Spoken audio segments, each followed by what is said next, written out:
Como vimos no vídeo anterior, existe uma série de terminologia para falar sobre requisitos, para você conversar sobre o uso que será dado ao nosso produto, como ele será útil, que funções que ele vai desempenhar, ele vai fazer aquilo que o usuário gosta, aquilo que a área de negócio gosta.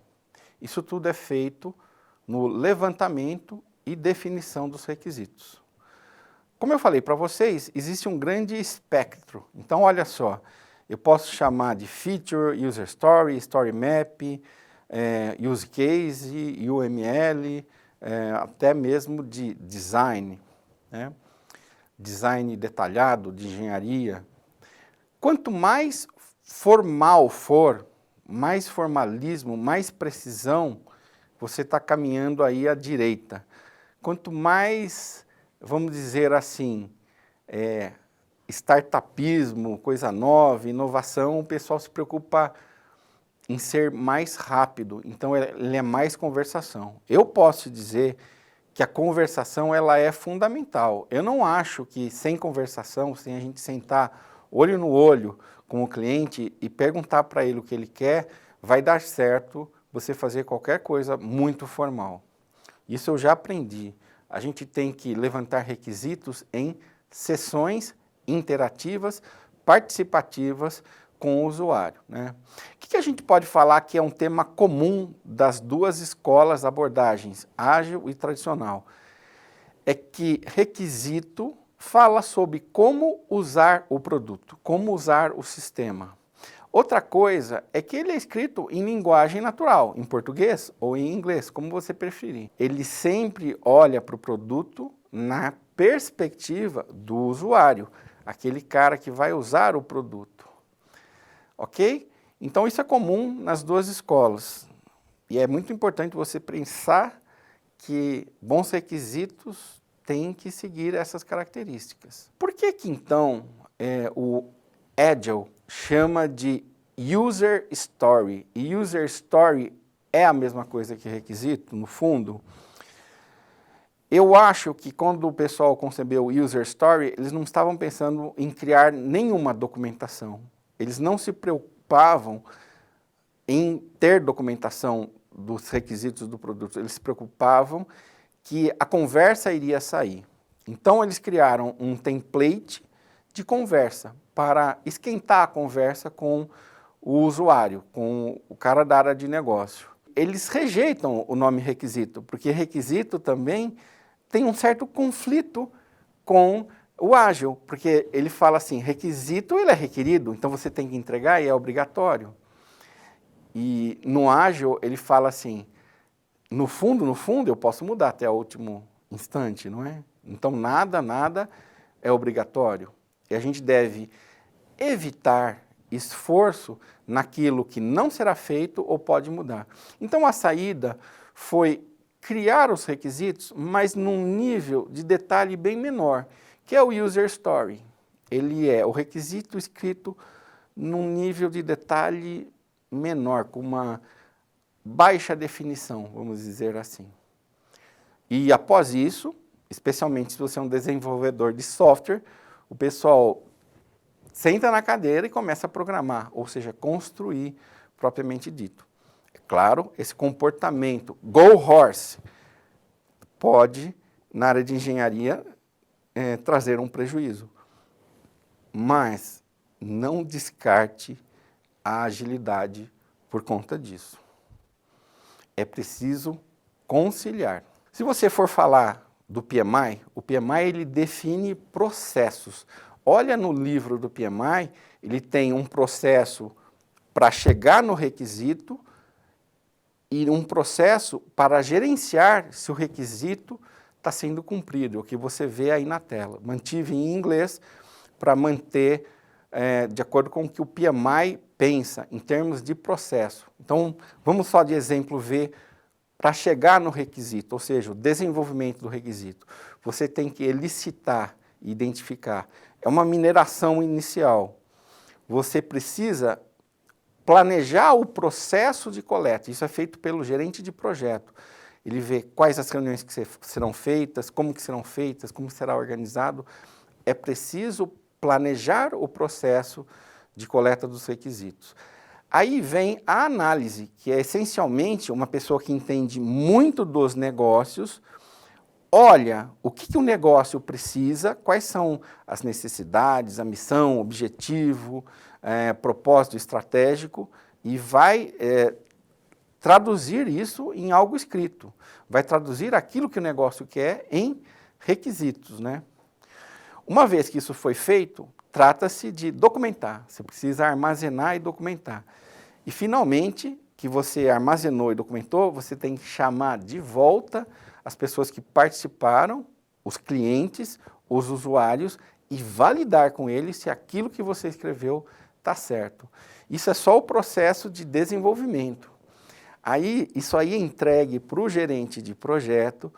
O gerente de projeto, ele estabelece um baseline, um congelamento, uma fotografia, e gerencia no PMI, né, na abordagem do PMI, gerencia como isso aí é mudado. Veja que na abordagem ágil não tem nada disso, pode mudar a qualquer hora, né? Qualquer hora não, né? Existem sprints e no final de sprints pode mudar, né? E o gerente de projeto, na hora que está gerenciando os requisitos, ele tem que manter uma matriz de rastreabilidade, falando, olha, esse requisito e esse foi cumprido aqui, e eu testei com isso, isso, isso. Esse e esse requisito foi entregue nessa característica e eu testei assim, assim, assado. Isso chama Traceability Matrix. Em algumas indústrias, isso é fundamental, né? Já pensou que você está desenvolvendo uma nova droga farmacêutica e você esqueceu de algum requisito?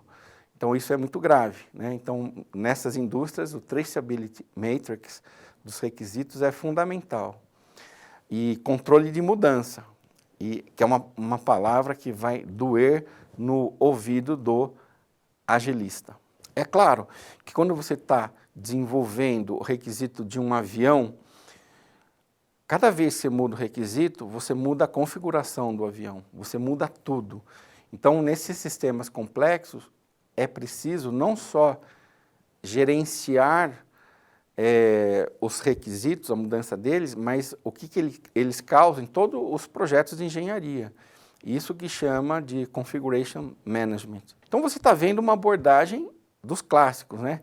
PMI, o cara que constrói refinaria de petróleo, que constrói avião, que constrói submarino, porta-avião, é pessoal que gosta de documentação pesada, né? A indústria de infraestrutura pesada. Aqui no Brasil, por exemplo, esse pensamento muito forte, do planejamento muito forte em antecipação, foi adotado por algumas empresas como a Petrobras, como a Vale, o FEL, Front-End Loading. Front-End Loading significa que você vai botar bastante esforço nos momentos iniciais, especialmente quando você está escrevendo os requisitos, para você evitar e aliviar problemas no final, na construção. Assegurar que existe uma boa análise de negócio transformada em requisitos, né, evitar esse tipo de confusão.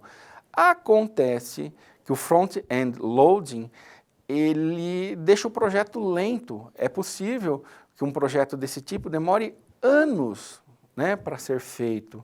Então, isso tem sido um grande debate na área de negócio. Eu vou fazer front-end loading, que é caro e demora anos para ter uma segurança, sendo que projetos enormes no mundo que usaram essa metodologia, ela não salvou. O projeto estourou centenas de vezes o orçamento, né? E aqui no Brasil também tivemos vários exemplos de projetos assim. Tinha bastante metodologia, mas mesmo assim o projeto entregou errado, né, aquilo que deveria entregar. O PMI, ele fala que apesar de requisitos ser do business analyst, o cara de negócio, no fundo é a área de negócio que tem que entregar o requisito. O gerente de projeto tem que gerenciar esse processo. Ele não pode se furtar a isso. Não é responsabilidade dele escrever os requisitos, deveria ser da área de negócio e dos business analysts, né, dos analistas de negócio. mas o gerente de projeto não pode abandonar, ele tem que organizar esse processo. É justamente o que o PMI está falando aí nesse trechinho do livro que eu colei para vocês. Vamos falar um pouco do PMI, né? Quem faz projeto grande, avião, né?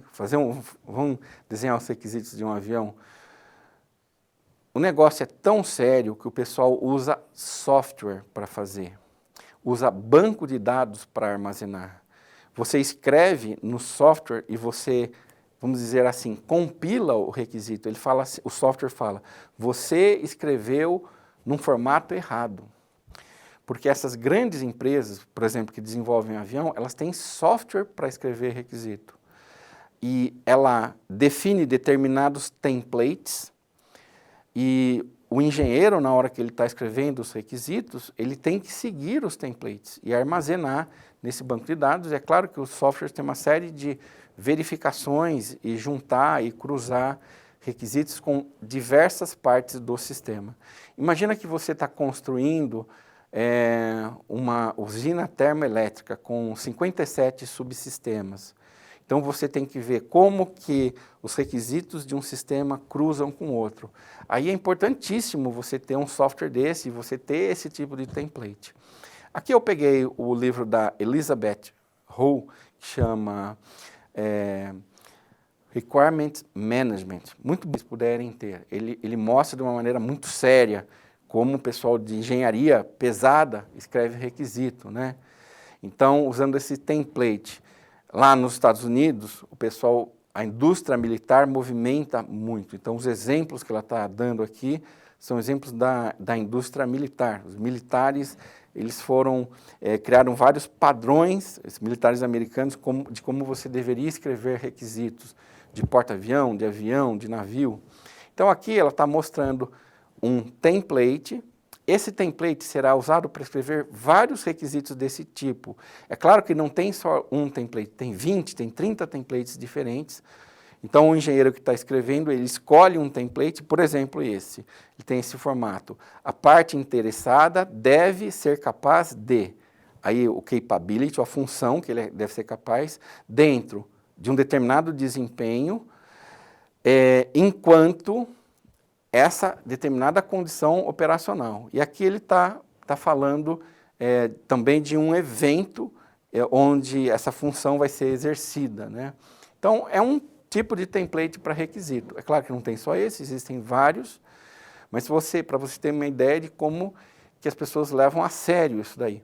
Agora vamos ver um exemplo usando esse template. Parte interessada, o stakeholder, é o marinheiro operador da arma. Deve ser capaz de disparar um míssil dentro de 3 segundos, é o desempenho, de vista de radar, é o evento. Aconteceu uma vista de radar do inimigo, depois de 3 segundos, enquanto o mar apresentar condições severas. Quer dizer, ele deve ser capaz de fazer isso, mesmo que estiver tudo balançando terrivelmente, entendeu? Então, olha como que eles fecham o requisito, né? É claro, a gente está falando de um negócio, sei lá, um porta-avião, uma nave de guerra, né? Se você quiser ver mais, lá, Elizabeth Ho, Requirement Engineering, ok?